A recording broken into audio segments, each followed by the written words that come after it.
7 വയസ്സുള്ള 2 കുട്ടികൾ നിരന്തരമായ ശ്രമിച്ച് 7ാമത്തെ അറ്റംപ്റ്റിൽ സിവിൽ സർവീസിലേക്ക് വന്നു. അത് 40ാമത്തെ വയസ്സ്.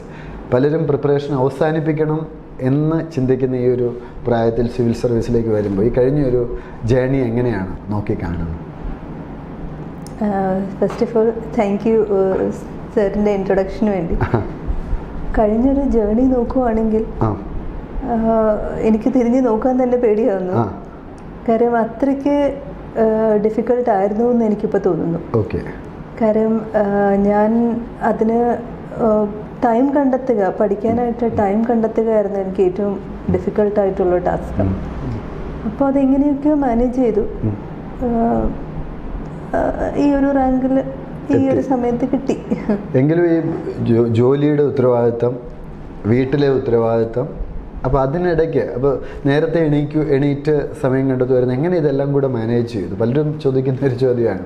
കാരണം ഒരുപാട് പേര്, പ്രത്യേകിച്ചും അവർ വിവാഹശേഷമൊക്കെ സിവിൽ സർവീസിലേക്ക് വരാൻ ആഗ്രഹിക്കുന്നവരുണ്ട്. അപ്പോൾ അവർക്കൂടി ആ ഒരു സ്റ്റോറി അവർക്കൊരു ഉണർവായേക്കാം, അല്ലെങ്കിൽ പ്രചോദനമായേക്കാം. സർ, ഈ ഒരു എക്സാം ക്രാക്ക് ചെയ്യണമെങ്കിൽ അതിൽ ഫാമിലി സപ്പോർട്ട് വളരെ ഇമ്പോർട്ടൻ്റ് ആണ്. ഇപ്പോൾ ഒറ്റയ്ക്ക് ഒരാൾക്ക് ഇത് ക്രാക്ക് ചെയ്തെടുക്കാനായിട്ട് വളരെ ബുദ്ധിമുട്ടായിരിക്കും. കാര്യം ഇപ്പോൾ ഫാമിലിയുടെ കാര്യമായിരുന്നാലും ഓരോരുത്തർ അവരവരുടെ ജോലി ചെയ്യുവാണെങ്കിൽ നമ്മൾക്ക് കുറച്ചും കൂടെ ഫ്രീ ടൈം ഉണ്ട്. അതെ, ഇപ്പോൾ കുട്ടികളാണെങ്കിലും അവർ കുറച്ച് സെൽഫായിട്ട് ഓരോ കാര്യങ്ങൾ ചെയ്യുകയാണെങ്കിൽ, ഹസ്ബൻഡ് പുള്ളിക്കാരൻ്റെ കാര്യം ചെയ്യുകയാണെങ്കിൽ, പിന്നെ എൻ്റെ പാരൻറ് തന്നെ സപ്പോർട്ട് ചെയ്തു. അപ്പം ഓരോരുത്തരുടെയും ആ ഒരു ഡിവിഷൻ ഓഫ് ലേബർ കറക്റ്റായിട്ട് ആ ഫാമിലിയിൽ ഉണ്ടെങ്കിൽ നമ്മൾക്ക് കുറച്ചും കൂടെ ഒരു ഫ്രീ ടൈം കിട്ടും. ഇപ്പോൾ കംപ്ലീറ്റ് ആയിട്ട് സ്ത്രീകളെ ഇങ്ങനെ ബർഡൻ ചെയ്യുവാണെങ്കിൽ ഒരിക്കലും ആ ഒരു സംഭവം പോസിബിൾ അല്ല. സോ എനിക്ക് ഭാഗ്യവശാൽ അങ്ങനെ ഒരു ഫാമിലി സപ്പോർട്ട് നന്നായിട്ടുണ്ടായിരുന്നു. അത് പ്രിപ്പറേഷൻ തന്നെ ഒരുപാട് സഹായിച്ചു. ഇപ്പോൾ ആദ്യത്തെ റൗണ്ടിലൊക്കെ പരാജയപ്പെട്ടപ്പോൾ അപ്പോൾ എന്ത് വന്നാലും ഞാനിത് നേടിയെടുക്കും, അങ്ങനെയുള്ള ഒരു മാനസികാവസ്ഥ മനസ്സിലുണ്ടായിരുന്നു? അല്ല, ഞാൻ എൻ്റെ അവസാനത്തെ അറ്റംപ്റ്റ് വരെ ഞാൻ ട്രൈ ചെയ്യും, അങ്ങനെ ഒന്ന് എപ്പോഴെങ്കിലും അങ്ങനെ ഒരു ചിന്തയിലൂടെ പോയിട്ടുണ്ടോ? കാര്യം ഒരുപാട് ആളുകൾ പ്രിപ്പറേഷൻ തുടങ്ങി കുറച്ച് നാൾ കഴിയുമ്പോൾ നിർത്തിപ്പോകുന്നവരാണ് കൂടുതൽ. അപ്പോൾ അങ്ങനെ ഒരു മൈൻഡ് സെറ്റ് ഉണ്ടായിരുന്നോ? ഞാൻ തുടങ്ങുമ്പോഴേ എനിക്കറിയാമായിരുന്നു this is going to be a long journey എന്ന്. കാര്യം മറ്റുള്ള എൻ്റെ ഒരു 20s കുട്ടികളുടെ അതുപോലത്തെ ഒരു ടൈമിൻ്റെ ലക്സുറി എനിക്കുണ്ടായിരുന്നില്ല. പിന്നെ പഠിത്തവുമായിട്ട് എല്ലാ കോണ്ടാക്ട്സും നഷ്ടപ്പെട്ടിരുന്നു. പഠിത്തവുമായിട്ട് യാതൊരു ബന്ധവും എനിക്കില്ല. പിന്നെ കുഞ്ഞുങ്ങൾ, എൻ്റെ ജോലി, അങ്ങനെ ഒരു സെറ്റപ്പിൽ നിന്നാണ് എന്നെ കംപ്ലീറ്റ് ആയിട്ട് ഞാൻ മാറ്റേണ്ടി വന്നു. അതായത് പതുക്കെ പതുക്കെ പഠനത്തിലോട്ട് വരേണ്ടി വന്നു. പിന്നെ ബാക്കിയുള്ളവരും അതിലോട്ട് കുറച്ച് അഡ്ജസ്റ്റ് ചെയ്യാനായിട്ട് ബുദ്ധിമുട്ടി. കാര്യം എനിക്ക് ഫ്രീ ടൈം ഇല്ലാതായി. ഒരുപാട് ഫങ്ഷൻസിന് ഞാൻ പോകുന്നത് അത്യാവശ്യമാണെങ്കിൽ മാത്രം പോകും, അല്ലെങ്കിൽ ഫങ്ഷൻസിന് പോകുന്നതൊക്കെ കുറച്ചു. അപ്പം ഇതെല്ലാം ശരിക്കും പറഞ്ഞു കഴിഞ്ഞാൽ എന്താ പറയുക, ഈ ഒരു പ്രോസസ്സ് എനിക്കറിയാമായിരുന്നു. ഒരുപാട് കുറച്ച് നല്ല അധികം സമയം നമുക്ക് കൊടുക്കേണ്ടിയിരിക്കുന്നല്ലോ ഒരു ദിവസം ഇതിൻ്റെ പ്രിപ്പറേഷന് വേണ്ടിയിട്ട്. സോ ആ ടൈം എനിക്ക് ഇത്രയും വർഷം കൊണ്ടാണ് കിട്ടിയത്. സോ ഐ ന്യൂ ഇത്രയും ടൈം എടുക്കുമെന്ന് എനിക്കറിയത്തില്ലായിരുന്നു. പക്ഷേ അതിലോട്ട് ഞാൻ സീരിയസ് ആയിട്ട് നടക്കുവാണെങ്കിൽ കുറച്ചധികം ടൈം എടുക്കുമെന്ന് ഞാൻ എൻ്റെ മനസ്സിനെ പറഞ്ഞ് പ്രിപ്പയർ ചെയ്യിപ്പിച്ചിട്ടുണ്ടായിരുന്നു. ഹോബീസ് ആയിട്ട് എഴുതിയിരിക്കുന്നത് വാച്ചിങ് മോട്ടിവേഷണൽ വീഡിയോസ്, ജേർണലിംഗ്, ഇതൊക്കെയാണ്. അപ്പോൾ ഇതൊക്കെ എങ്ങനെ ഈ ഒരു ജേർണിയിൽ സഹായകരമായി? മോട്ടിവേഷണൽ വീഡിയോസ് കാണുക എന്ന് പറഞ്ഞത് എന്നെ മോട്ടിവേറ്റ് ചെയ്യാനായിട്ട് ആരും ഉണ്ടായിരുന്നില്ല.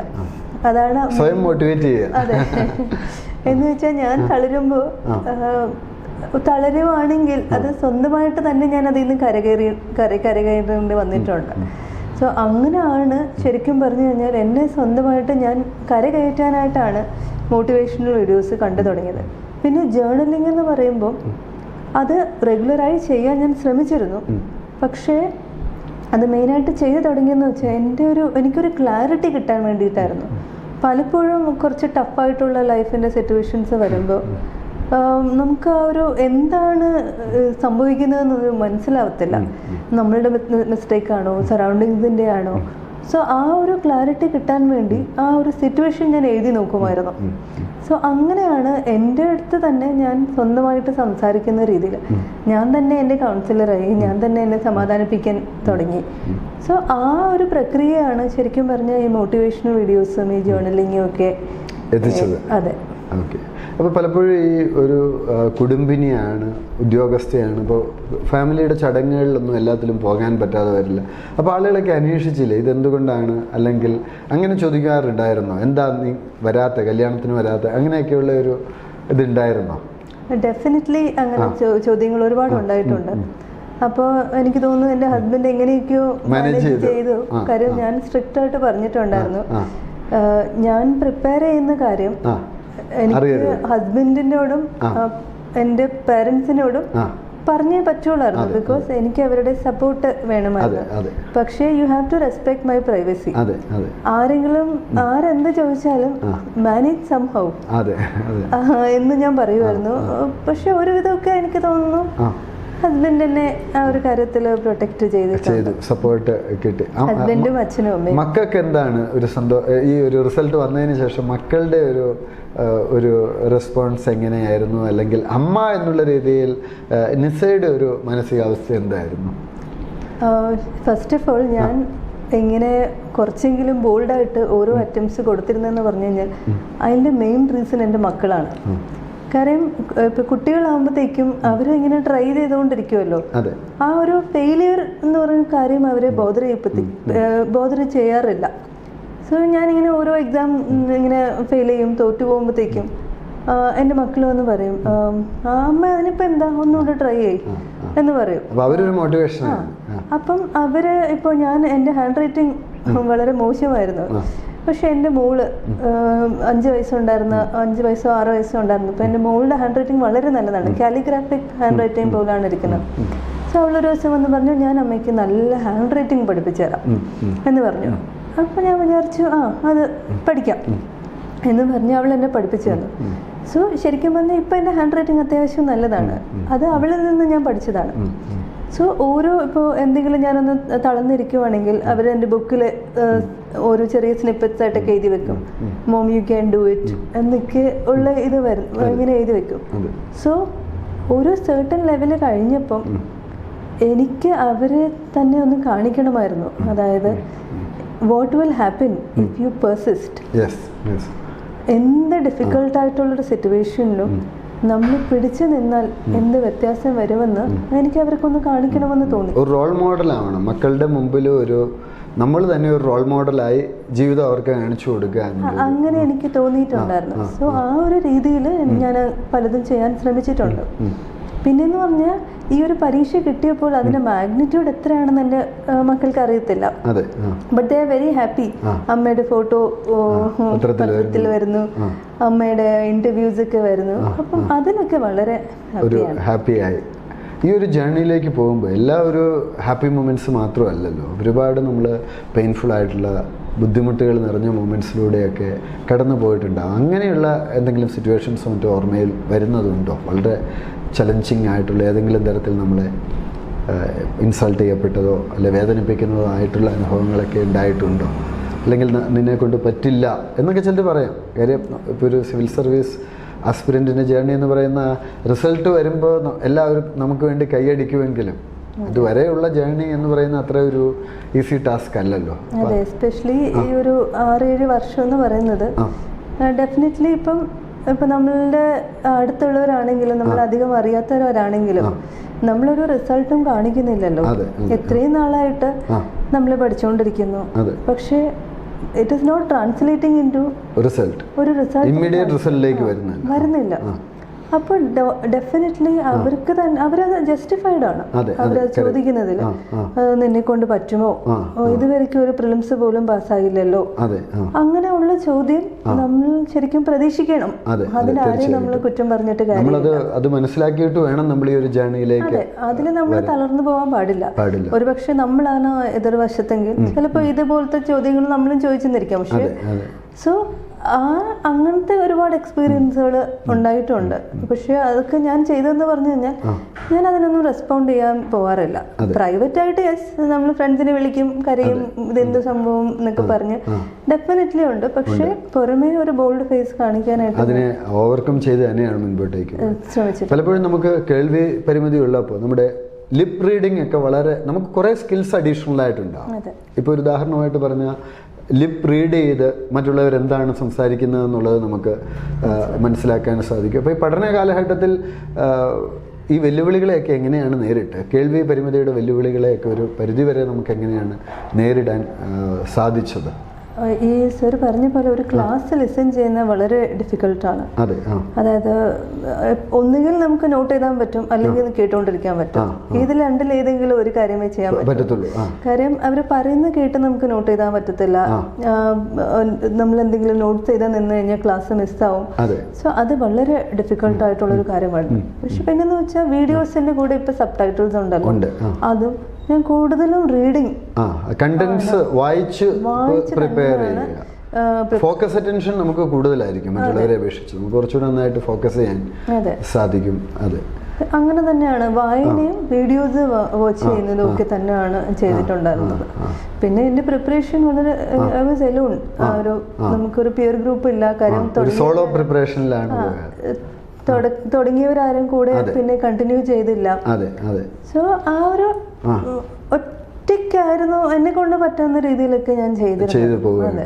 പലപ്പോഴും ഇപ്പോൾ ഈ ശശി തരൂർ MP അടക്കമുള്ള ആളുകൾ നിസയുടെ വിജയഗാഥ പങ്കുവെക്കുകയുണ്ട്. അപ്പോൾ അവരെല്ലാം ഇതിനെ അവതരിപ്പിച്ച ഒരു വിമൻസ് എംപവർമെൻറ്റിൻ്റെ ഒരു സിമ്പൽ, റിസൈലിയൻസിൻ്റെ ഒരു സിമ്പൽ എന്നുള്ള ഒരു രീതിയിലാണ്. അപ്പോൾ നമ്മുടെ ചുറ്റുപാടുമുള്ള മറ്റ് വനിതകളോട് അവരോട് എന്താണ് പങ്കുവയ്ക്കാനുള്ളത്? കാര്യം പലപ്പോഴും വിവാഹം കഴിഞ്ഞാൽ പിന്നെ സ്വപ്നം കാണേണ്ട, അല്ലെങ്കിൽ ഇതൊക്കെ മതി, ഇങ്ങനെയൊക്കെ ചിന്തിക്കുന്നവരാണ് കൂടുതലും.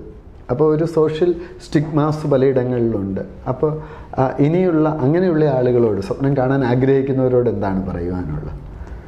അത് ഞാൻ മിക്കവാറും ഇങ്ങനെ ട്രെയിനിലൊക്കെ പോകുമ്പോൾ ഞാൻ കാണുന്നൊരു കാര്യം എന്ന് പറഞ്ഞു കഴിഞ്ഞാൽ, ഇപ്പോൾ ദൂരയാത്രയാണെങ്കിൽ പോലും അവർ എപ്പോഴും ജോലി ചെയ്തുകൊണ്ടിരിക്കുവാണ്. അതായത് ഇപ്പോൾ ദൂരമായിട്ടുള്ള ട്രെയിനാണെങ്കിൽ അവർ പച്ചക്കറി വാങ്ങിച്ച് രാത്രി അവർ അരിഞ്ഞുകൊണ്ടിരിക്കും. കാര്യം രാത്രി വീട്ടിലൊരു 8 മണിക്കോ 9 മണിക്കോ എത്തുവാണെങ്കിൽ ആ ചെന്ന ഉടനെ ഇതൊക്കെ കുക്ക് ചെയ്യാൻ വേണ്ടിയിട്ട്. സോ രാവിലെ ആണെങ്കിൽ പോലും they wake up early. വളരെ നേരത്തെ ജോലി ചെയ്ത് എഴുന്നേറ്റ് വീട്ടു ജോലികൾ ചെയ്ത്, അവർക്ക് അല്ലാതെ പുറത്ത് ജോലി ഉണ്ടെങ്കിൽ ആ ജോലിക്കും പോയി തിരിച്ചു വന്ന് ഈ ഒരു വീണ്ടും ജോലി, ഈ ഒരു ലൂപ്പിലൂടെ തന്നെയാണ് ഞാൻ കണ്ടിട്ടുള്ള മിക്ക സ്ത്രീകളും പോയിക്കൊണ്ടിരിക്കുന്നത്. പക്ഷെ അതിന് എത്രത്തോളം അവർ റിവാർഡഡ് ആണെന്ന് എനിക്കറിയത്തില്ല. ആ ഒരു അവർ ജോലി ചെയ്യുന്നുണ്ടോന്ന് വെച്ചാൽ ഒരുപാട് പല ആളുകളുടെ ജോലികൾ ചെയ്യുന്നുണ്ട്. പക്ഷെ അവരുടെ സ്വപ്നം എന്താണ്, അവർക്ക് എന്താണ് ആഗ്രഹം എന്ന് അവരുടെ ഇഷ്ടങ്ങൾ എന്താണെന്ന് ചിന്തിക്കാനുള്ളൊരു ടൈം പോലും അവർക്ക് കിട്ടുന്നില്ല എന്നാണ് എനിക്ക് തോന്നിയിട്ടുള്ളത്. സോ നമ്മൾ ആദ്യം ചെയ്യേണ്ടതെന്ന് പറഞ്ഞു കഴിഞ്ഞാൽ ആ ഒരു നമ്മളുടെ മക്കളെ, എസ്പെഷ്യലി പെൺകുട്ടികളുടെ അഭിപ്രായങ്ങൾ പേരൻസ് ഒന്ന് മാനിക്കണം. അതിന് വിലയുണ്ടെന്ന് അവർ മനസ്സിലാക്കണം. If someone wants to study, എനിക്കിപ്പോൾ കല്യാണം വേണ്ട, എനിക്ക് പഠിക്കണം എന്ന് പറയുവാണെങ്കിൽ അതിന് കുറച്ചെങ്കിലും ഒരു വില കൊടുക്കണം. പിന്നെ കല്യാണം കഴിച്ചിട്ടാണെങ്കിലും ഇപ്പോൾ ഈ ഒരു പഠിക്കണമെന്ന് ആഗ്രഹമുള്ള ആൾക്കാർ കല്യാണം കഴിച്ചിട്ട് ഒരുപാട് നമുക്ക് എന്താ പറയുക, ഒരുപാട് റെസ്പോൺസിബിലിറ്റി അഡീഷണൽ ആയിട്ട് വരും. സോ ഡെഫിനറ്റ്ലി നമ്മുടെ സ്പൗസിൻ്റെ സപ്പോർട്ട് ആവശ്യമുണ്ട്, പാരൻസിൻ്റെ സപ്പോർട്ട് ആവശ്യമുണ്ട്. അപ്പോൾ അവരെ ആ ഒരു ആഗ്രഹത്തിൽ നിന്ന് പിന്തിരിപ്പിക്കാതെ കുറച്ചൊന്ന് അറ്റ്ലീസ്റ്റ് ഇനിഷ്യലി അവരൊന്ന് സെറ്റ് ആവുന്ന വരെയെങ്കിലും ഒന്ന് സപ്പോർട്ട് ചെയ്യാൻ ശ്രമിക്കണം. സോ ഇതൊന്നും കിട്ടിയില്ലെങ്കിൽ പോലും അവര് എവിടെയാണോ, അവരേത് സാഹചര്യത്തിലാണോ, ഇപ്പോഴത്തെ നമുക്ക് കുറേ അല്ലാതെ ഇപ്പോൾ എന്താ പറയുക, ഇപ്പോൾ എന്ത് വേണമെങ്കിലും നമുക്ക് നോളജ് നമുക്ക് ഗെയിൻ ചെയ്യാൻ കുറച്ചും കൂടെ എളുപ്പമാണ്. ഇപ്പോൾ നമ്മുടെ സ്മാർട്ട് ഫോണിൽ തന്നെ ഇരുന്ന് നമുക്ക് അറിവ് നേടാൻ പറ്റും. ഈവൻ അല്ലേ, ഡിസ്റ്റൻസോ ഒന്നും ഒരു പ്രശ്നമല്ല നമുക്ക്. അപ്പോൾ ആ ഒരു സ്വന്തം ഇഷ്ടം എന്താണ് അതിനെ പിന്തുടരാനായിട്ട്, അതിനൊരു പെർസ്യൂ ചെയ്യാനായിട്ട് കുറച്ച് ധൈര്യം അവർ കാണിക്കണമെന്ന് എനിക്ക് തോന്നുന്നു. കാര്യം until and unless you show some courage, you have some courage, നമുക്ക് ആ ഒരു മോൾഡിൽ നിന്ന് നമുക്ക് പുറത്തിറങ്ങാൻ പറ്റത്തില്ല. സോ നമ്മൾ തന്നെ നമുക്ക് വേണ്ടി വഴി വെട്ടുക, മുൻപോട്ടേക്ക് പോവുക അല്ലേ, നമ്മൾ തന്നെ നമ്മുടെ പാത ഒരുക്കി തന്നെ മുൻപോട്ടേക്ക് പോകണം. അതെ, കാര്യം നമ്മളെ അങ്ങനെ എടുത്തു പൊക്കി ആരും കൊണ്ടൊരു സ്ഥലത്തിരുത്താനില്ല. So you have to chart your own. അതെ, UPSC ഇൻ്റർവ്യൂ ഓരോരുത്തരുടെയും സ്വപ്നമാണ്. അപ്പോൾ ഇൻ്റർവ്യൂവിലെ എക്സ്പീരിയൻസ് ഒന്ന് പങ്കുവയ്ക്കാം. ഇപ്പോൾ എന്നോട് മുമ്പ് ചോദിച്ച പോലെ നമ്മുടെ മോക്ക് ഇൻ്റർവ്യൂ സെഷനിൽ തന്നെ 1-2 ചോദ്യങ്ങൾ അതേപടി വന്നു എന്നൊക്കെ പറഞ്ഞു. അപ്പോൾ ഡൽഹിയിലെ ആ ഇൻ്റർവ്യൂവിൻ്റെ ഒരു എക്സ്പീരിയൻസ് ഒന്ന് പങ്കുവയ്ക്കാമോ? സർ പറഞ്ഞ പോലെ ഞാൻ അബ്സല്യൂട്ട്ലി 2 മോക്ക് ഇൻ്റർവ്യൂസാണ് അറ്റൻഡ് ചെയ്തിട്ടുള്ളത്. സോ ഭയങ്കര അത്ഭുതമാണ്. ഇതിലെ ക്വസ്റ്റ്യൻസ് എനിക്ക് 2-3 എണ്ണം തന്നെ UPSCയിൽ ചോദിച്ചിട്ടുണ്ടായിരുന്നു. ഒന്നെന്ന് പറഞ്ഞാൽ ഡ്രോണിൻ്റെ കുറിച്ചാണ്. അപ്പോൾ ഞാൻ ഇലക്ട്രോണിക്സ് ആൻഡ് കമ്മ്യൂണിക്കേഷൻ ബാക്ക്ഗ്രൗണ്ട് ആയതുകൊണ്ട് എങ്ങനെയാണൊരു ഡ്രോൺ ഫ്ലൈ ചെയ്യുന്നതെന്ന് ചോദിച്ചു. സോ എന്താണെന്ന് അതിൻ്റെ ശരിക്കുള്ള ടെക്നോളജി അറിഞ്ഞൂടെ. ഒരു റിസീവർ ഉണ്ട്, ഒരു ട്രാൻസ്മിറ്റർ ഉണ്ട്, താഴെ നിന്ന് കൺട്രോൾ ചെയ്യുന്ന അങ്ങനെയൊക്കെയാണ് പറഞ്ഞത്. ശരിക്കുള്ള ടെക്നോളജി ഒന്നും അറിയത്തില്ല. ഇവിടെ അത് എന്നോട് ചോദിച്ചിട്ടുണ്ടായിരുന്നു. അതെ അതെ അതെ സാർ ചോദിച്ചിട്ടുണ്ടായിരുന്നു. പിന്നെ ഒരു ഇതെന്ന് പറയുന്നത് ആ സമയത്ത് എനിക്ക് തോന്നുന്നു ഡൽഹി ഇലക്ഷൻ്റെ ലിക്കർ പോളിസി അങ്ങനത്തെ എങ്ങാണ്ട് ചോദിച്ചിട്ടുണ്ടായിരുന്നു. പിന്നെ തുടങ്ങിയത് തന്നെ എൻ്റെ ഹോബീസ് വെച്ചിട്ടാണ്. എന്താണ് ഹോബി, മോട്ടിവേഷണൽ വീഡിയോ കാണുന്നതിനെ കുറിച്ച്, ബയോഗ്രഫീസ് റീഡ് ചെയ്യുമെന്ന് ഞാൻ പറഞ്ഞിട്ടുണ്ടായിരുന്നു. സോ ആരുടെ ബയോഗ്രഫിയാണ് എഴുതാൻ താല്പര്യമെന്ന് ചോദിച്ചു. ഞാൻ പറഞ്ഞു എൻ്റെ അമ്മയുടേതാണ്. അമ്മേനെയാണ് എനിക്ക് ഏറ്റവും അധികം അറിയാവുന്നത്. പിന്നെ ചോദിച്ചു give me 3 characteristics of highly successful people ഈ ഓട്ടോബയോഗ്രഫീസ് വായിച്ചതിൽ നിന്നും. അപ്പോൾ 1-2 പോയിന്റ്സ് പറഞ്ഞു അതൊക്കെ എല്ലാവർക്കും ഉള്ളതാണ് എന്ന് പറഞ്ഞു. എന്താണ് അവർക്ക് എല്ലാവർക്കും കോമൺ ആയിട്ട് ഇല്ലാതിരുന്നെങ്കിൽ കിട്ടില്ലായിരുന്നു എന്ന് പറയുന്ന ഒരു കാര്യം എന്താണെന്ന് ചോദിച്ചു. ഞാൻ പറഞ്ഞു എനിക്ക് ഓർമ്മ വരുന്നത് ഡിസിപ്ലിൻ. എല്ലാവരും ഡിസിപ്ലിൻഡ് ആയിരുന്നു. അവർക്കൊന്നും ഒരു എറാറ്റിക് ഷെഡ്യൂൾ അല്ലായിരുന്നു. സോ അവരുടെ കോഴ്സിൽ നിന്നതെന്ന് പറഞ്ഞു കഴിഞ്ഞാൽ because they had A strict routine. ആ ഒരു റുട്ടീൻ അവർ മോട്ടിവേറ്റഡ് ആണെങ്കിലും അല്ലെങ്കിലും ആ ഒരു റുട്ടീൻ അവർ ഫോളോ ചെയ്തു. ഡിസിപ്ലിൻഡ് എന്ന് പറഞ്ഞു. പിന്നെ ഇതുപോലെ എൻ്റെ ജോലിയെ സംബന്ധിച്ച് ഉള്ള കുറേ ക്വസ്റ്റ്യൻസ്, പിന്നെ ആൻഡമാൻ ആൻഡ് നിക്കോബാർ ഐലൻഡ്സിൻ്റെ സിഗ്നിഫിക്കൻസ്, പിന്നെ 1 Nation 1 Election. അതെനിക്ക് നമ്മളിവിടെ മോക്സിലൊക്കെ അതൊക്കെ ചോദിച്ചിട്ടുണ്ടായിരുന്നു. അത് ഞാൻ പറഞ്ഞത് ആ ഇന്റർവ്യൂസ് എനിക്ക് വളരെ യൂസ്ഫുൾ ആയിരുന്നു. തീർച്ചയായിട്ടും. അതെ, ഒരു സിവിൽ സർവന്റ് ആയി കഴിയുമ്പോൾ എങ്ങനെയുള്ള ഒരു ഓഫീസർ ആകണം എന്നാണ് ആഗ്രഹിക്കുന്നത്? ഒരു വിഷൻ കാണുമല്ലോ നമ്മളെ കുറിച്ച്. സിവിൽ സർവീസിലേക്ക് കോച്ചിങ്ങിലേക്കൊക്കെ വരുമ്പോഴും നമ്മുടെ മനസ്സിൽ അങ്ങനെ ഒരു സ്വപ്നം കാണില്ലേ? എനിക്ക് മെയിനായിട്ടുള്ളതെന്ന് വെച്ചാൽ ഒരു അപ്രോച്ചബിൾ ആയിട്ടുള്ളൊരു ഓഫീസർ ആവണം എന്ന് എനിക്കുണ്ട്. ഒരു കമ്പാഷനേറ്റ് ആയിട്ടുള്ള, ഒരു അപ്രോച്ചബിൾ ആയിട്ടുള്ള ഒരു ഓഫീസർ ആകണമെന്നുണ്ട്. പിന്നെ പോരാത്തതിന് ഒരു 40 വയസ്സിലാണല്ലോ ഞാൻ സർവീസിൽ കയറുന്നത്. അപ്പോൾ ഇത്രയും നാള് ഞാൻ ഒരുപാട് ലൈഫ് കണ്ടിട്ടുണ്ട്. ഞാനൊരു 20s കയറുന്ന ഒരാളല്ല. ഞാൻ സാധാരണക്കാരുടെ ഇടയിൽ തന്നെ അവരുടെ പ്രോബ്ലംസ് ഞാൻ അതുപോലെ അനുഭവിച്ച ആളാണ്, അനുഭവിച്ചുകൊണ്ടിരിക്കുന്ന ആളാണ്. സോ അതുകൊണ്ട് തന്നെ എനിക്ക് തോന്നുന്നു എനിക്ക് കുറേ കൂടി മനസ്സിലാക്കാൻ പറ്റും.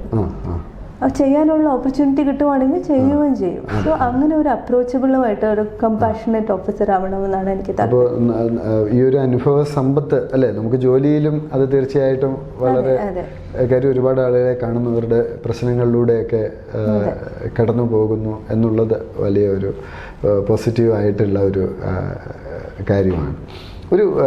നമ്മുടെ ഒരു പേഴ്സണൽ ലൈഫിനെ മുൻപോട്ടേക്ക് നയിക്കുന്ന ഒരു ഫിലോസഫി അങ്ങനെ എന്തെങ്കിലും ഉണ്ടോ? അല്ലെങ്കിൽ ഒരു ഫേവറേറ്റ് കോട്ട്, ലൈഫിനെ ഏറ്റവും സ്വാധീനിച്ച ഒരു ചിന്ത, അങ്ങനെ എന്തെങ്കിലും ഉണ്ടോ? അങ്ങനെ ഒരു തോട്ടായിട്ടൊന്നുമില്ല, പക്ഷെ ഞാൻ ഫോളോ ചെയ്യുന്ന ഒരു കാര്യമുണ്ട്. അതായത് ഇപ്പോൾ ഒരു കാര്യം ചെയ്യാൻ തീരുമാനിച്ചാൽ, അല്ലെങ്കിൽ ഒരു കാര്യം ചെയ്യണോ വേണ്ടയോ എന്ന് തീരുമാനിക്കാൻ നേരത്ത് എല്ലാവരുടെയും ഒപ്പീനിയൻസ് ചോദിക്കും. എല്ലാവരുടെയും എന്ന് വെച്ചാൽ എനിക്ക് വേണ്ടപ്പെട്ടവരുടെ, എൻ്റെ ഫ്രണ്ട്സ് ആയിരുന്നാലും ഫാമിലി ആയിരുന്നാലും എല്ലാവരുടെയും ഡിഫറെൻറ്റ് വ്യൂ പോയിന്റ്സ് ഞാൻ എടുക്കും. പക്ഷേ I make it A point that I take the final decision. ഞാൻ തന്നെ ആയിരിക്കും എൻ്റെ ജീവിതത്തിനെ ബാധിക്കുന്ന ഡിസിഷൻസ് എടുക്കുക. അല്ലാതെ വേറൊരാളെ ഞാനത് എടുക്കാൻ അനുവദിക്കാറില്ല. സോ എനിക്ക് തോന്നുന്നു അത് ലേറ്റർ ഓൺ നമ്മൾ ആരെയും കുറ്റപ്പെടുത്തില്ലല്ലോ. ഇതിപ്പോൾ ഞാൻ തന്നെ എടുത്ത തീരുമാനമാണ്. സോ അത് ഞാൻ ബേസിക്കലി ഫോളോ ചെയ്യുന്ന ഒരു കാര്യമാണ്. I take in the opinion of everybody around me. But I take my own decisions. Very good, very good. ഈ ഒരു 40 വയസ്സ് സിവിൽ സർവീസ് കിട്ടിയവർ നമുക്ക് നമ്മുടെ ചുറ്റുപാടും അങ്ങനെയുള്ള ആളുകൾ വളരെ അപൂർവമാണ്. പക്ഷെ ചെറിയ പ്രായത്തിൽ തന്നെ സിവിൽ സർവീസിൽ 1-2 പരാജയം ഉണ്ടാകുമ്പോൾ നിർത്തിപ്പോകുന്ന ധാരാളം ആളുകളുണ്ട്. അപ്പോൾ ഈ റീസ്റ്റാർട്ട് എന്നുള്ളത് വളരെ പവർഫുൾ ആയിട്ടുള്ള ഒരു കാര്യമാണ്. അപ്പോൾ അങ്ങനെയുള്ളവർക്ക് എന്താണ് ഒരു അവർക്ക് കൊടുക്കാനുള്ള ഒരു ഉപദേശം എന്താണ്? പിന്നെ മറ്റൊരു പ്രധാനപ്പെട്ട കാര്യം, സിവിൽ സർവീസ് പ്രിപ്പറേഷനിലേക്ക് വന്നിട്ട് സിവിൽ സർവീസ് കിട്ടാതെ വരുമ്പോൾ ഡിപ്രഷനിലേക്ക് പോകുന്ന ആളുകളും ധാരാളമുണ്ട്. അപ്പോൾ ഞാൻ ഈ ചോദ്യം ചോദിക്കാനുള്ളൊരു കാര്യം, ഒന്ന് മോട്ടിവേഷണൽ വീഡിയോസ് കാണുന്നു എന്നുള്ളതാണ് ഒരു ഹോബി, പ്ലസ് ഈ ഒരു പെർസിസ്റ്റൻസി അല്ലെ കണ്ടിന്യൂസ് ആയിട്ട് പരാജയം സംഭവിക്കുന്നു. 6 തവണ പരാജയം സംഭവിക്കുമ്പോഴും അവിടെയും തളരാതെ വീണ്ടും 7 തവണ ശ്രമിച്ച് വിജയിക്കുന്നു, 7ാമത്തെ തവണ വിജയിക്കുന്നു. അപ്പോൾ അങ്ങനെ ഈ ഉള്ള ആളുകൾക്ക് എന്താണ് അവരോട് എന്താണ് പറയാനുള്ളത്? 1-2 തവണയൊക്കെ ശ്രമിച്ചു കിട്ടിയില്ല, അല്ലെങ്കിൽ 3 തവണ ശ്രമിച്ചു കിട്ടിയില്ല, പിന്നെ ശ്രമിക്കുകയില്ല, അല്ലെങ്കിൽ അവർക്ക് ചാൻസ് ഉണ്ടാവാം, ഇനിയും ഉണ്ടാവാം, അങ്ങനെയുള്ളവരോട്? അത് ഞാൻ കണ്ടിട്ടുള്ളതെന്ന് പറഞ്ഞു കഴിഞ്ഞാൽ, ഇവര് തുടങ്ങുമ്പോഴേ ഒരു പ്രാവശ്യം ശ്രമിച്ചു നോക്കാം, 2 പ്രാവശ്യം ശ്രമിച്ചു നോക്കാം.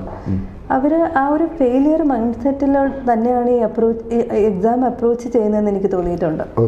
അതായത് ഇത് ടഫാണ് ക്രാക്ക് ചെയ്യാൻ, let me just give it 1 try, അത് പറ്റുന്നില്ല, ഞാൻ ഗിവ് ഇറ്റ് 1 more ട്രൈ എന്ന് പറഞ്ഞിട്ട് പിന്നെ അത് എന്നെ കൊണ്ട് പറ്റില്ല എന്നും പറഞ്ഞ് പോകുന്നവരാണ് മെജോറിറ്റി. പിന്നെ ഒരു വിഭാഗം എന്ന് പറയുന്നത്, ഇതിപ്പോ എത്ര ടഫാണെങ്കിലും ഞാൻ ക്രാക്ക് ചെയ്യും എന്ന് പറഞ്ഞു വരുന്നവർ.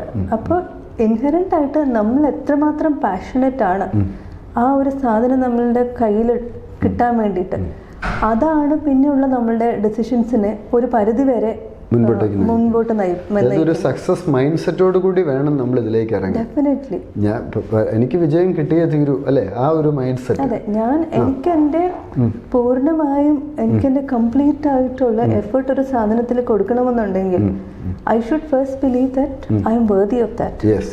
I deserve it എന്നുള്ള ഒരു thought process. Yes, that is very important. അല്ലെങ്കിൽ നമ്മൾ ഒരിക്കലും നമ്മളുടെ ഒരു 100% എഫേർട്ട് കൊടുക്കില്ല, നമ്മൾ കൊടുക്കില്ല. അപ്പൊ ആ ഡിസേർവ് ചെയ്യുന്നുണ്ട് മറ്റാരെ പോലെ തന്നെ, അവിടെ കയറി പറ്റിയ ആരെ പോലെ തന്നെ ഞാനും അത് അർഹിക്കുന്നുണ്ടെന്നുള്ളൊരു തോന്നലോട്. അത് നമ്മുടെ ഒരു യുണീക്നെസ് നമ്മൾ തിരിച്ചറിയുമ്പോഴല്ലേ അങ്ങനെ പറ്റുന്നത്. അതെ, ഞാനൊരു യുണീക്ക്, എന്നെ കൊണ്ട് ഇത് പറ്റും അല്ലെ. അപ്പോൾ ഒരു സ്വയം തിരിച്ചറിവ് തന്നെയാണ് സിവിൽ സർവീസ് വിജയത്തിനും ഒരു പരിധി വരെ നമ്മളെ. അതെ, പിന്നെ ആ ഒരു ക്ഷമ, നമ്മളുടെ ക്ഷമ ഒത്തിരി പരീക്ഷിക്കുന്ന ഒരു വിഷയമാണത്. ഒരുപാട് നമ്മളുടെ പേഷ്യൻസ് നന്നായിട്ട് ടെസ്റ്റ് ചെയ്യും. So this is a part of a process. ആ ഒരു പ്രോസസ്സിന്റെ ഭാഗമാണ് ഇതെന്ന് നമ്മൾക്കൊരു തിരിച്ചറിവുണ്ടായിരുന്നു. It is not easy to get in there. അത് എളുപ്പമല്ല. ഇനി ആരൊക്കെ പറഞ്ഞായിരുന്നാലും എന്തൊക്കെ പറഞ്ഞാലും അതിൽ കയറിയ ആൾക്കാർക്കറിയാം അത്ര എളുപ്പം കയറാൻ പറ്റുന്ന ഒരു 3 ഘട്ടവും പ്രിലിം പാസ് ആവണം, മെയിൻ പാസ് ആവണം, ഇന്റർവ്യൂ പാസ് ആവണം. അതെ, പക്ഷെ അപ്പൊ അങ്ങനെ ഒരു ഫോൾസ് ആയിട്ടുള്ളൊരു പിക്ചർ അവർക്കുണ്ടെങ്കിൽ പെട്ടെന്നൊരു റിസൾട്ട് കിട്ടാതെ വരുമ്പോൾ അവർ പെട്ടെന്ന് ഡൗൺ ആവും. പിന്നെ ഈ 20s എന്നൊക്കെ പറയുന്നത് ഒരു അത്ര ഒരു ചെറിയ പ്രായമല്ലേ. ആ ഒരു ചെറിയ പ്രായത്തില് ചിലപ്പോൾ അവർക്ക് അങ്ങനെയൊക്കെ അവരുടെ മുന്നിൽ ഒരുപാട് ഓപ്ഷൻസ് ഉള്ളതുപോലെ അവർക്ക് തോന്നാം. ഇനി എന്തെല്ലാം കിട്ടാം, എല്ലാം വേൾഡ് ഇസ് വെരി വൈഡ്, അപ്പം ഓപ്പർച്യൂണിറ്റീസ് ആർ മെനി എന്നൊക്കെ തോന്നാനുണ്ടാകാം. അപ്പം അവരുടെ ഡ്രീം ചിലപ്പോ ആ ഒരു സമയത്ത് ബ്ലേഡായി പോവാം. ചിലപ്പോ പിന്നെ കുറെ നാൾ കഴിഞ്ഞിട്ടായിരിക്കും അവർ ചിന്തിക്കുന്നത്, കുറച്ച് നാളും കൂടെ ഒന്ന് നോക്കിയാൽ മതിയായിരുന്നു എന്ന് തോന്നുന്നത്. സോ അപ്പോഴേ ഒരു ക്ലാരിറ്റി നമ്മൾ വരുത്തണം, എന്തിനാണ് നമ്മളിത് പഠിക്കാൻ വരുന്നത്, ഇതിന്റെ ഒരു ടൈം ഫ്രെയിം ഒരു ആവറേജ് മനസ്സിലാക്കണം. കുറച്ച് സമയം എടുക്കുന്ന ഒരു സംഭവമാണ്. കാര്യം നമ്മൾ ഒരുപാട് കാര്യങ്ങൾ പഠിക്കണം, നമ്മളുടേതായ ഒരു ഒപ്പീനിയൻ നമ്മൾ ഫോം ചെയ്യണം, പിന്നെ കണ്ടിന്യൂസ് ആയിട്ട് ലോങ് അവേഴ്സ് ഇടണം പഠിക്കാനായിട്ട്. സോ ഇതിനൊക്കെ നമ്മൾ തയ്യാറായി മാനസികമായി പ്രിപ്പയർ ചെയ്ത് വന്നു കഴിഞ്ഞു കഴിഞ്ഞാൽ സാറ് പറയുന്ന പോലെ തളരാതെ നമുക്ക് ഡെഫിനറ്റ്ലി തളരും, പക്ഷെ നമുക്ക് അതിൽ നിന്ന് ഏറ്റെടുത്ത് മുൻപോട്ടേക്ക് പോകാൻ പറ്റും. നമ്മളിവിടെ സിവിൽ സർവീസ്, നമ്മുടെ മുമ്പിൽ ഒരുപാട് ജോബ് ഓപ്പർച്യൂണിറ്റീസ് ഉണ്ട്. പക്ഷേ സിവിൽ സർവീസിലേക്ക് നമ്മൾ വരുമ്പോൾ നമ്മളൊരു നേഷൻ ബിൽഡിങ്ങിൻ്റെ പാർട്ടാകുകയാണ്, പോളിസി മേക്കിങ്ങിൻ്റെ പാർട്ടാകുകയാണ്. അപ്പോൾ അതിനെ എങ്ങനെ നോക്കിക്കാണുന്നു? ഇപ്പോൾ ഒരുപാട് ആളുകൾ വളരെ ഹൈ പെയ്ഡ് ആയിട്ടുള്ള ജോബൊക്കെ റിസൈൻ ചെയ്തിട്ട് സിവിൽ സർവീസിലേക്ക് വരാനുള്ളൊരു കാര്യം അതാണ്. അപ്പോൾ ഈ ഒരു നേഷൻ ബിൽഡിങ്ങിൻ്റെ ഭാഗമാകാനുള്ളൊരു അവസരം പോളിസി മേക്കിങ്ങിൻ്റെ ഭാഗമാകാനുള്ളൊരു അവസരം ഇപ്പോൾ നാളുകളിൽ നിശ്ചയം ആ ഒരു തലത്തിലേക്ക് വരുമ്പോൾ ആ ഒരു സാധ്യതയെ എങ്ങനെയാണ് നോക്കിക്കാണുന്നത്? അത് എനിക്ക് തോന്നുന്നു ഇപ്പോൾ എൻ്റെ ഒരു എക്സ്പീരിയൻസ്, ഞാൻ ഓഡിറ്ററാണ്, AG's ഓഫീസിൽ ഓഡിറ്ററാണ്. സോ നമ്മൾ ഈ പോളിസീസ് ഒക്കെയാണ് ഓഡിറ്റ് ചെയ്യുന്നത്. എങ്ങനെ how effectively it is being implemented, എത്രയാണ് ആ ഇൻറ്റൻറ്റ് ചെയ്ത ബെനിഫിറ്റ് ശരിക്കും കിട്ടുന്നുണ്ടോ എന്നൊക്കെ നോക്കുമ്പോൾ ശരിക്കും പറഞ്ഞു കഴിഞ്ഞാൽ നമ്മൾക്ക് പോളിസീസിനുള്ള പ്രശ്നങ്ങളൊന്നുമല്ല. മെയിനായിട്ടുള്ളത് നമ്മളുടെ ആ ഇംപ്ലിമെൻറ്റിങ്ങിലുള്ള ചെറിയ ഇഷ്യൂസ്, അങ്ങനെയുള്ള കുറച്ച് കാര്യങ്ങളുണ്ട്.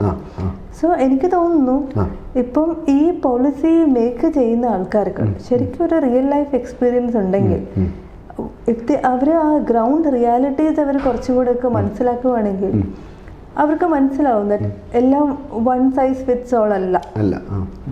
പല സൊസൈറ്റിയുടെയും പല കമ്മ്യൂണിറ്റീസിൻ്റെയും നീഡ്സ് വ്യത്യാസമാണ്. അവർക്ക് ആവശ്യമുള്ള രീതിയിൽ വേണം നമ്മളത് ചെയ്യാനായിട്ട്. സോ അതൊക്കെ ശരിക്കും അവരുമായിട്ട് കുറച്ചും കൂടെ ആ ഒരു ലെവലിലുള്ള ഒരു റിലേഷൻഷിപ്പ് നമുക്ക് വേണം. അവരിലേക്ക് ഇറങ്ങി ചെല്ലണം. ജനങ്ങളുമായിട്ട് കൂടുതലായിട്ട് ഒരു ബന്ധം ഉണ്ടാകുമ്പോൾ ഓട്ടോമാറ്റിക്കലി ഒരു നല്ല ഓഫീസറായി മാറാൻ സാധിക്കും. കാര്യം അവരുടെ പ്രോബ്ലംസ് നമ്മൾ നേരിട്ട് കാണുവാണ്. സോ അത് നമ്മൾ ബുക്കിഷ് നോളജ് അല്ല. You need to get in there, you need to be among them. ആ ഒരു പ്രോസസ്സിലൂടെ മാത്രമേ നമ്മളുടെ പോളിസീസ് കൂടുതൽ എഫക്റ്റീവ് ആക്കാൻ പറ്റുള്ളൂ. സോ അങ്ങനെ ഒരു ഓപ്പർച്യൂണിറ്റി എൻ്റെ ജോലിയുടെ ഭാഗമായിട്ട് എനിക്ക് കിട്ടിയിട്ടുണ്ട്. സോ ആ ഒരു രണ്ട് സൈഡും എനിക്ക് അറിയാം.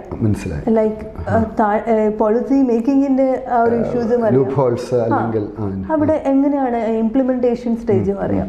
സോ എനിക്ക് തോന്നുന്നു I can definitely utilize my experience. തീർച്ചയായിട്ടും. ഇനി വരാൻ പോകുന്ന ചെറുപ്പക്കാരോട് അല്ലെങ്കിൽ ഇപ്പോൾ എക്സാമൊക്കെ എഴുതാൻ പോകുന്നവരോട് എന്താണ് അവർക്കൊരു ഉപദേശം എന്താണ് കൊടുക്കാനുള്ളത്, അല്ലെങ്കിൽ അവരോട് എന്താണ് ഒരു അഭിപ്രായം? സിവിൽ സർവീസിന് ഒരുങ്ങുന്ന വിദ്യാർത്ഥികൾ ഇപ്പോൾ മുൻകാലത്തെ അപേക്ഷിച്ച് കൂടുതൽ വിദ്യാർത്ഥികൾ സിവിൽ സർവീസിലേക്ക് വരുന്നുണ്ട്. സിവിൽ സർവീസിന് പ്രിപ്പയർ ചെയ്യുമ്പോൾ അവർക്ക് സിവിൽ സർവീസ് മാത്രമല്ല മറ്റ് എക്സാംസും പാസ്സാകാം എന്നിങ്ങനെയൊക്കെയുള്ള ചിന്ത. ഒരുപാട് ആളുകൾ വിദേശത്തേക്ക് പോകുന്നു. അതേസമയത്ത് ഇന്ത്യയിൽ തന്നെ സിസ്റ്റത്തിൻ്റെ ഭാഗമായി, ഗവൺമെൻറ് സിസ്റ്റത്തിൻ്റെ ഭാഗമായി നിൽക്കാൻ ആഗ്രഹിക്കുന്ന ധാരാളം ആളുകളുണ്ട്. അവരോട് എന്താണ് പറയുവാനുള്ളത്? എനിക്ക് അങ്ങനെ ഒരു ഇപ്പോഴത്തെ ജനറേഷൻ വളരെ സ്മാർട്ടായിട്ടുള്ള ജനറേഷനാണ്. സോ അവരോട് ഉപദേശം എന്നുള്ള ഒരു രീതിയിലില്ല. പക്ഷെ നമുക്ക് കുറേ പഴയതായിട്ടുള്ള കുറച്ച് മൂല്യങ്ങളുണ്ടല്ലോ. അപ്പോൾ നമ്മളുടെ ലക്ഷ്യത്തിലെത്താനായിട്ട് അതൊക്കെ തന്നെയാണ് നമ്മൾ ഇപ്പോഴും ഉപയോഗിക്കേണ്ടത്. അതായത് പറയുമല്ലോ പെർസിവിയറൻസ്, ഡിറ്റർമിനേഷൻ, ഇങ്ങനത്തെ കുറച്ച് കാര്യങ്ങൾ. ഇത് ഓൾഡ് ഫാഷൻ ആണെങ്കിൽ പോലും അത് തന്നെ നിങ്ങൾ യൂട്ടിലൈസ് ചെയ്ത് കഴിഞ്ഞാൽ നിങ്ങളുടെ ലക്ഷ്യത്തിലോട്ട് നിങ്ങൾക്ക് എത്തിച്ചേരാൻ പറ്റും. തീർച്ചയായും. സോ അത് നിങ്ങളുടെ വൈ നിങ്ങൾക്ക് നന്നായിട്ട് അറിഞ്ഞിരിക്കണം.